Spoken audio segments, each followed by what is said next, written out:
მოგესალმებით. მე ვარ მაია ხუჩიშვილი, ბარბარე დათიშვილის დედა. მე კი ბარბარე დათიშვილი. 14 წელს. მე მაქვს ორგანიზაცია მოусმინოთ სამყაროს, რომელიც დავაარსე ზუსტად იმ მიზეზის გამო, რა პრობლემაც ჰქონდა ჩემს შვილს. ბარბარე არის ჩემი ოცნების გოგო და ეს იცის მან. ჩვენ ერთმანეთს ვავითარებთ და ვზრდით რეალურად, არა მხოლოდ დედაშვილი ვართ ერთმანეთის საუკეთესო მეგობრები. რას ნიშნავს იყო დედა, როგორ აღწერდით? სიტყვა დედა ძალიან დიდი პასუხისმგებლობა და ვალდებულებაა ჩემთვის მაგალითად. 42 წლის ასაკში შემეძინა მესამე შვილი და ერთ-ერთი ვირუსის გამო აღმოვაჩინეთ, რომ იყოს მეის დაქვეითება. რა თქმა უნდა, ჩემი პიროვნება უფრო სხვანაირი გავხდი პიროვნულად და დავიწყე ძიება იმისი, თუ როგორ და რანაირად მეშველა ჩემი შვილისთვის. უნდა იყო უძლიერესი დედა, რომ ამ ყველაფერს გაუძღვე და გაართვა თავი. არსებობენ კიდე ჩემზე ძლიერი დედები, რომლებიც ჩემს გვერდით იყვნენ. მინდოდა რომ მათგან ამეღო მაგალითი.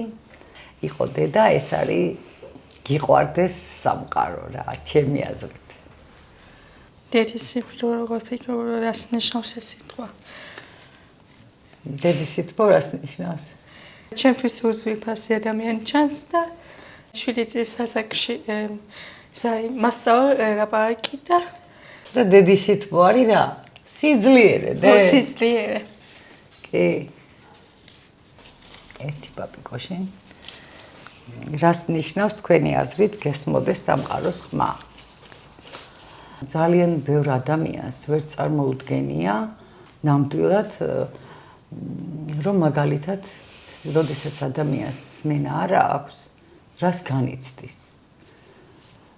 ეს არის საშინელი, რა თქმა უნდა, ჩაკეტვა, დეპრესია, საშინელი დარღვევები. სამყაროს ხმა, ეს არის სამყაროსთან კომუნიკაცია, სიცოცხლე და რა ვიცი, ცხოვრების გაგრძელება.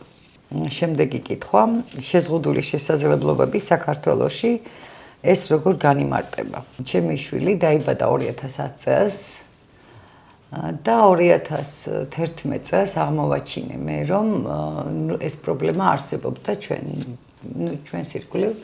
შეზღუდული შესაძლებლობები საქართველოში მაინც რთულია.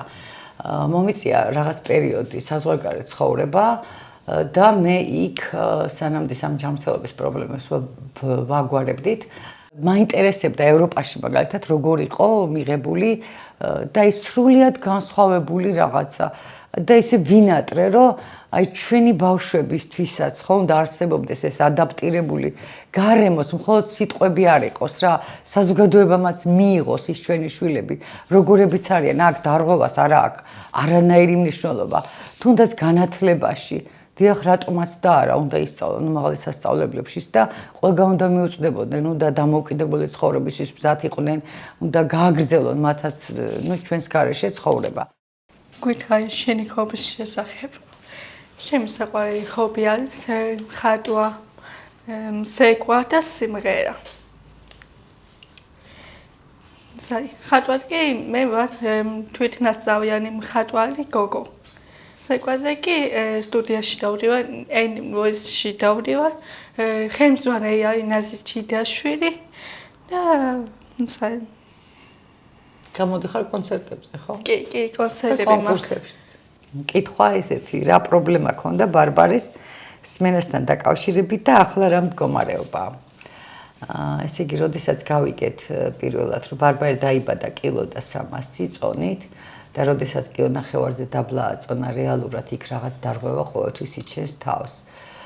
და როდესაც შევამოწმეთ წლის და 1 თვის ასაკში, აღმოჩნდა, რომ მქონდა უკვე მესამე-მეოთხე ხარისხის სმენის დაქვეითება.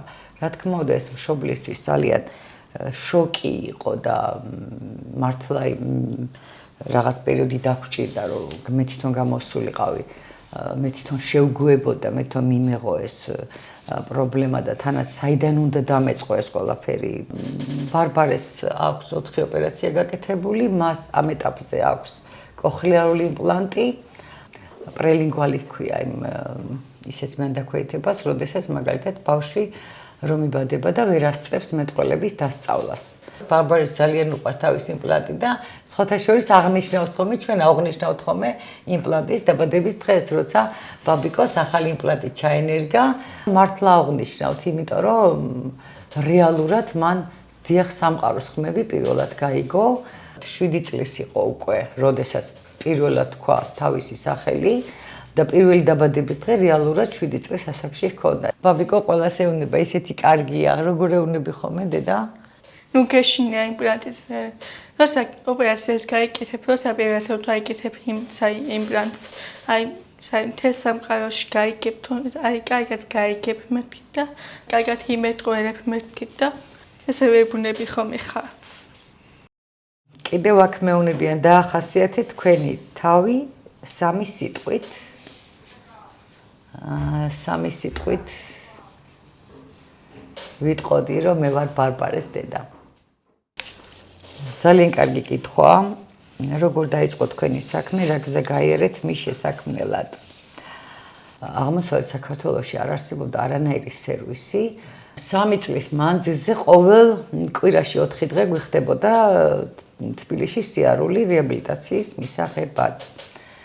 ამიტომ ზუსტადაც გაჩნდა ეს ჩვენი მოთხოვნიდან გამომდინარე, რომ აუცილებლად საჭირო იყო მესწავლა, განვითარებულიყავი და გავზრდილიყავი და ვარსეთ რეაბილიტაციის ცენტრი. მე ვფიქრობ ხოლმე ხანდახან, რომ ალბათ ესეც უფლის ნება იყო ნამდვილად, რომ ბარბარემ შეცვალა ძალიან ბევრი ადამიანის ცხოვრება. ასობით ბავშვი ყავს მიღებული ამ 6 წლის მანძილზე, 6 წელია რა ჩვენი ცენტრი არსებობს. 8 მუნიციპალიტეტს ვემსახურებით აღმოსავლეთ საქართველოში. ჩვენ წარმოვადგენთ ქინცმენას, რომელიც ასევე ემსახურება აღმოსავლეთ საქართველოში მცხოვრები სმენის დაქვეითების მქონე ყველა ადამიანს. რას გვეტყვით თქვენს და ბარბარეს ურთიერთობაზე, მეგობრული და დედაშვილური?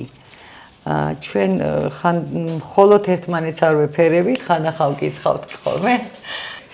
ბარბარემ შეცვალა ჩემი ცხოვრება მთლიანად და მე მაგალითად ბარბარეს ვეძახი ჩემი ცხოვრების თილისმას.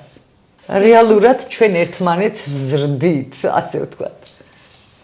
აბა ბაბიკო შენ? სიტყვები რომ დედისგან დაგამასხავდა, ყველაზე მეტად რასაც გაზარდია ცხოვრებაში.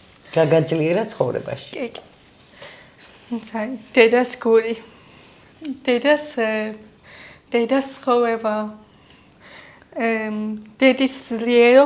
დედამ მითხრა, შენ ყველაფერი შეგიძლია თქო და მე კი შემიძლია ყველაფერი იმის მაძლიერებს და ღიმილით მაძლიერებს. მადლობა საყვარელო. შემდეგი კითხვაა ესეთი, მიეცით რჩევა მშობლებს შვილებთან მიმართებაში? დედებს ვეტყვი, რომ არასოდეს არ დანებდნენ, თუ მოიწადინებენ და მიზნად დაისახავენ. ჩვენ შემთხვევაშიც ახლა არავის არ ეგონა თუ ბარბარე მეტყველებას დაიწყებდა და სკოლაში ივლიდა და თანჩვეულებრივ სკოლაში და ასე შემდეგ. დიახ, ბარბარეც იყოს მაგალითი იმისი, რომ დედებს ყოველთვის ბევრი შეგვიძლია და დედებს ყველაფერი გამოგვივა და გამოგვდის და გამოგვივა ყოველთვის. მოგვიყევი შენზე საქმიანობა. პირველ სკოლაში ვწავლობ, ხატავ, ვიწეგავ. კონცერტებში იღებ მონაწილეობას, ხო? ხო. და დავდივარ ყველგან. აქტიურად არის ჩართული საზოგადოებრივ ცხოვრებაში. რასაც ხატავ მშვიდები. ძალიან მსიამოვნებს და ძალიან მიყვარს. რას ვურჩევდი ეთყობი დედებს შვილებთან მიმართებაში. დედებს უნდა უყვარდეთ შვილებს და შვილებს უნდა უფრთხილდეს დედებსაც. რას მოიცავს თქვენი სივრცე? ახორციელებს სახელმწიფო პროგრამებს. ეს არის სმენის დიაგნოსტირება. სასმენი აპარატების მორგება, რეგულირება, დახმარება სმენის დაქვეითების მქონე ოჯახების მიმართ და ასევე სხვა დარღვევის მქონე ბავშვების. ჩვენ წარმოვადგენთ ჯანდაცველურ სააგენტოს კოხლიორი იმპლანტის მქონე ოპერაციის შემდგომი რეაბილიტაცია, კონკრეტულად ლოგოპედის მომსახურება. ჩვენი რეაბილიტაციის ცენტრი მოიცავს სხვადასხვა თერაპიებს, ეს არის ფსიქოლოგი, ლოგოპედის მომსახურება, აუდიოვერბალური თერაპევტი, სხვათა შორის არტ-თერაპია, რომელიც კარგად ეხმარება ჩვენ ბავშვებს განვითარებაში და მუშაობთ ყველასთან ასაკის შეუზღუდავად. სმენის დაქვეითების დიაგნოსტირებიდან დაწყებული, თუ კი რაიმე არსებობს ამ პრობლემასთან დაკავშირებით, ყველაფრის მომსახურება შეუძლიათ მიიღოთ ჩვენ ცენტრში. ჩემი ცენტრი ყოველთვის მზად არის მიიღოს და გაუწიოს დახმარება ესეთ ადამიანებს და ესეთ ოჯახებს.